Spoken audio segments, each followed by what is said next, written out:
لگے ہو آپ پر سوبار موضوع. اعتراضات اور سوالات اپنی جگہ پہ. مختلف الخیال لوگ اور مختلف فکر اور سوچ رکھنے والے لوگ ایک دوسرے کے فکر اور نظر سے اختلاف بھی رکھتے ہیں، اعتراضات بھی کرتے ہیں، سوالات بھی اٹھاتے ہیں. لیکن سید مودودی اور جماعت اسلامی کے ساتھ معترضین نے اپنی اعتراضات اور سوالات میں اعتراضات کے ساتھ ساتھ بددیانتی سی بھی بہت زیادہ کام لیا ہے. پہلی بددیانتی انہوں نے یہ کی کہ سید مودودی کی عبارات سے نتائج اپنے الفاظ میں بیان کی ہیں اور پھر اسی نتیجے کو سید مودودی کے سر پر تھوپا ہے کہ یہ عبارت سید کی ہے اور مودودی نے اسی طرح لکھا ہے. یہ حرکت تمام ایسی مقامات پر کی گئی ہے جہاں الزام لگانے والے نے یہ محسوس کیا ہے کہ اگر وہ سید کی پوری عبارت کو اپنے اسی کے الفاظ میں نقل کرے گا تو یہ اپنا الزام ثابت نہ کر سکے گا. دوسری بددیانتی بعض ایسے مقامات پر کیے گئے ہیں کہ سید صاحب کی عبارت سے چند فقرے کاٹ کر اور اسی کاٹ شدہ عبارت سے اپنے مطلوبہ نتائج اخذ کر کے قوم کے سامنے رکھے ہیں اور لوگوں کو بتایا، ڈھونگ رچایا ہے. حالانکہ اگر وہ پوری کتاب پڑھی جائے تو نتائج اس کی برعکس نکلتے ہیں. مثلا توامین کے مسئلے میں سید مودودی رحمہ اللہ نے توامین کے مسئلے میں لکھا ہے کہ یہ ایک شاذ اور نادر صورت ہے. 4 صورت بیان کر کے پھر آخر میں اس نے یہ لکھا ہے کہ میری نظر کے مطابق ان کو ہم ایک ہی شمار کر کی توامین کا نکاح ایک ہی بندے کے ساتھ کر دیا جائے گا. چلے ٹھیک ہے، مولانا مودودی نے لکھ لیا، لیکن معترض بیچارے نے توامین کا مسئلہ اٹھا کے جمع بین الاختین کے مسئلے پر لگا دیا اور انہوں نے یہ ایک شوشہ چھوڑ دیا کہ مودودی جمع بین الاختین 2 بہنوں کے ایک نکاح میں جمع کرنے کا قائل ہے اور یہ لکھا ہے اس نے اپنی کتاب میں. دوسری جگہ پہ جہاں پہ سید صاحب نے لکھا ہے سورہ بقرہ آیت نمبر 173 پہ سید مودودی نے لکھا ہے کہ لیث ابن سعد کے نزدیک بلی کا گوشت حلال ہے. اس نے حوالہ دیا ہے، اس نے نام لکھا ہے لیث ابن سعد کا، لیکن معترض نے اس عبارت کو کاٹ کر یہ بات لکھی ہے کہ مودودی کے نزدیک بلی کا گوشت حلال ہے.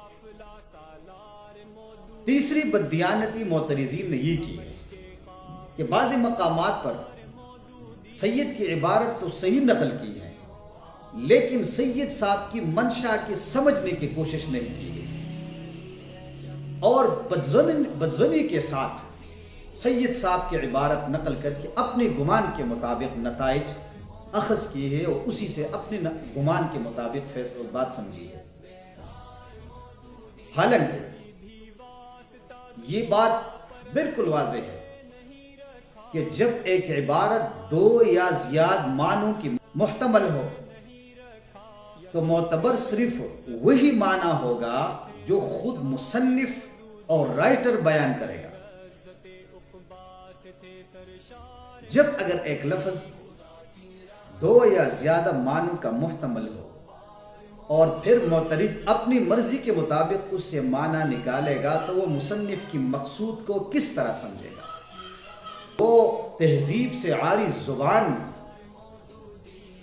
کسی کے بارے میں استعمال کرتے ہیں تو ان کے چھوٹے بھی اپنے بڑوں کی تقلید کرتے ہوئے اسی زبان کو اپنے مخالف کے لیے استعمال کرتے ہیں، اس لیے کہ ان سے سبق حاصل کرنا ہے اور یہ ان کا ایک طریقہ ہے.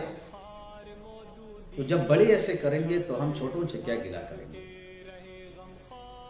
جیسا کہ ایک شاعر نے کہا ہے اذا كان رب البيت بالطبل ضاربا اذا كان رب البيت بالطبل ضاربا فلا تلم الصبيان فيه على الرقص. جب گھر کا سربراہ طبلہ بجاتا ہو تو اولاد کو ناچنے کی وجہ سے ملامت نہ کرے.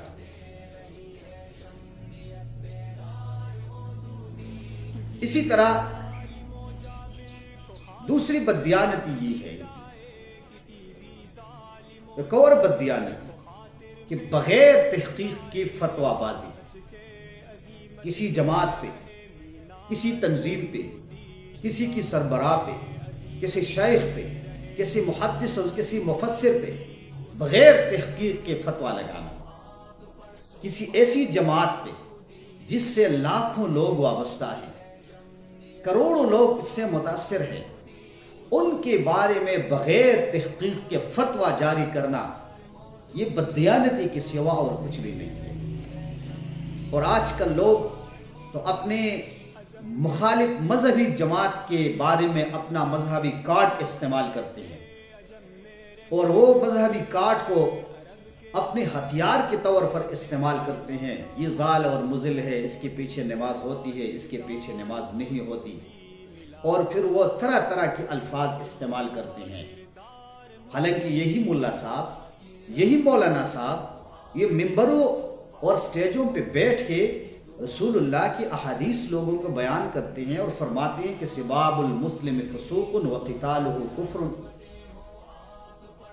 اور جو دوسری حدیث ہے کل المسلم علی المسلم حرام دمہ ومالہ وعرضہ، یہ احادیث مولانا صاحب تو دوسرے لوگوں کو بیان کرتے ہیں کہ ایک مسلمان پہ یہ حرام ہے اس کے لیے کہ وہ دوسری مسلمان کی خون اور ان کی عزت اور ابرو پہ حملہ کرے، لیکن خود بغیر تحقیق کے فتویٰ جاری کر کے دوسری مسلمان کی عزت کو مجروح کرتے ہیں۔ یہ ان احادیث کو اپنے آپ کے لیے نہیں استعمال کرتے، ان پہ سوچتا ہی نہیں ہے کہ میرے لیے بھی ہے۔ اسی لیے تو مسئلہ بھی بنا ہے بغیر تحقیق کے فتووں سے۔ ہر ایک بندہ یہ کوشش کرتا ہے، ہر ایک تنظیم والوں نے، ہر ایک مکتب والوں نے اہل سنت والجماعت کا دائرہ اپنی تنظیم اور اپنے مکتب فکر کے اندر محصور کر کے رکھا ہے کہ بس ہم ہی اہل سنت والجماعت ہے اور ہم ہی جماعت ناجیہ۔ تو یہ بالکل ایک محدود سوچ ہے۔ اس سوچ کے نتیجے میں اختلافات عام ہوں گے، اس سوچ کے نتیجے میں پریشانیاں پیدا ہوں گے، اس سوچ کے نتیجے میں معاشرہ دور سے دور تک چلا جائے گا۔ تو سید مودودی رحمہ اللہ اور جماعت اسلامی کے ساتھ معترضین کی ایک اور بددیانتی یہ ہے کہ بغیر تحقیق کے فتویٰ۔ اب دیکھیں اپنے فتووں کو اٹھا کے، ہر ایک فتویٰ اللہ کو حاضر ناظر جان کر اگر آپ دلائل کے تناظر میں ان کو دیکھیں گے تو آپ کو پتہ چلے گا کہ یہ جلد بازی، یہ بغیر تحقیق کے فتویٰ جاری کیا گیا ہے۔ اسی لیے اعتراض کرنا کوئی غلطی نہیں ہے، لوگ کر سکتے ہیں اعتراض، اور نہ اعتراض سے کسی کو روکا جا سکتا ہے۔ بالکل اختیار معترض کو اعتراض کرے، لیکن اعتراض اخلاص کی بنیاد پہ کرے۔ اعتراض میں بددیانتی، ان میں عبارات کو کاٹ کر تہذیب سے آری زبان کو استعمال کرنا اور بغیر تحقیق کی بات لکھنا، یہ نہیں کرنے چاہیے۔